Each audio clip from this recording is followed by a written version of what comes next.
సర్వశక్తిగల దేవుని నామమునకు మహిమ ఘనత ప్రభావాలు కలుగునుగాక. వీక్షిస్తున్న మీ అందరికీ ప్రభువైన యేసుక్రీస్తు నామములో శుభాలు తెలియజేస్తున్నాను. ఈరోజు మన దేవుని వాగ్దానం యెషయా గ్రంథం 49వ అధ్యాయము 23వ వచనం. యెహోవా కొరకు కనిపెట్టుకుని వారు అవమానము నొందరు. ప్రియమైన దేవుని సంగమా, మనుషుల కొరకు కనిపెట్టుకుని ఉన్నప్పుడు, ధనము కొరకు కనిపెట్టుకుని ఉన్నప్పుడు, ఎవరైనా సహాయం చేస్తారని మనం కనిపెట్టుకుని ఉన్నప్పుడు మనం అవమానం పొందుతూ ఉండొచ్చేమో. మనం ఎవరి మీదనైతే ఆశ కలిగి కనిపెట్టుకుని ఉంటామో వారి వల్ల లాభం రాకపోవచ్చేమో. కానీ దేవుని మీద మనం ఆశ కలిగి ఉన్నప్పుడు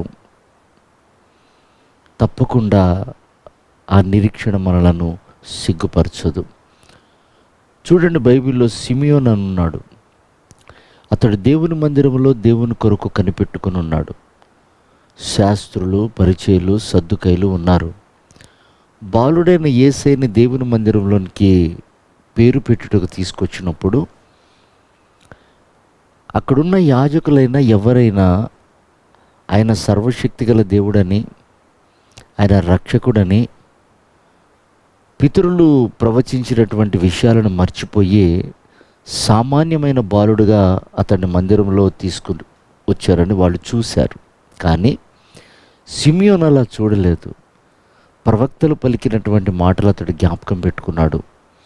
ఇదిగో లోకరక్షకుడు జన్మిస్తాడు అని, అతనికి పేరు పెట్టుటకు మందిరంలోకి తీసుకువస్తారని ఆ సత్యాన్ని అతడు గ్రహించి దేవుని ఆలయంలో సిమియోను కనిపెట్టుకుని ఉన్నాడు. అతడు నిరీక్షణ సిగ్గుపడలేదు. ఎప్పుడైతే ప్రభుని దేవాలయంలోకి తీసుకొచ్చారో ఆత్మపూర్ణుడై అతడు వెళ్ళి ఆ బాలుడైన యేసయ్యని ఎత్తుకొని, నాథా, నా నిరీక్షణ నీ యందు సిగ్గుపడలేదు, నేను చూశాను నిన్ను, ఇదిగో ఇప్పుడు నన్ను సమాధానంగా తీసుకొని పో అని మాట్లాడినట్లుగా బైబిల్ సెలవిస్తుంది. ప్రియమైనటువంటి దేవుని బిడ్డలారా, మన నిరీక్షణ ఎన్నడూ కూడా మనకు సిగ్గుపరచనివ్వదు. ఎందుకనంటే మనం ఆశ పెట్టుకున్నది, మనం ఎదురు చూసేది ప్రభు కొరకు. ఎందుకు సిగ్గుపడదు, అవమానపరచబడదంటే, ఆల్రెడీ 2024 సంవత్సరాల క్రితం ఈ భూమి మీదకి వచ్చి తాను పరిచర్య చేసి మరణించి పునరుత్థానుడే వెళ్తూ అన్న మాట ఏమిటంటే, నేను మరలా వస్తాను.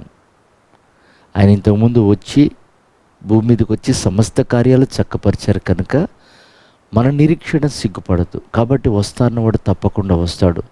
ఆయన వచ్చు దినం వరకు ఆయన కొరకు మనం కనిపెట్టి బలం పొందుకొని ఆయన రాజ్యానికి మనం సిద్ధపడదాం. ప్రభువు అట్టి కృప మనందరికీ దయచేయును గాక. ఆమేన్.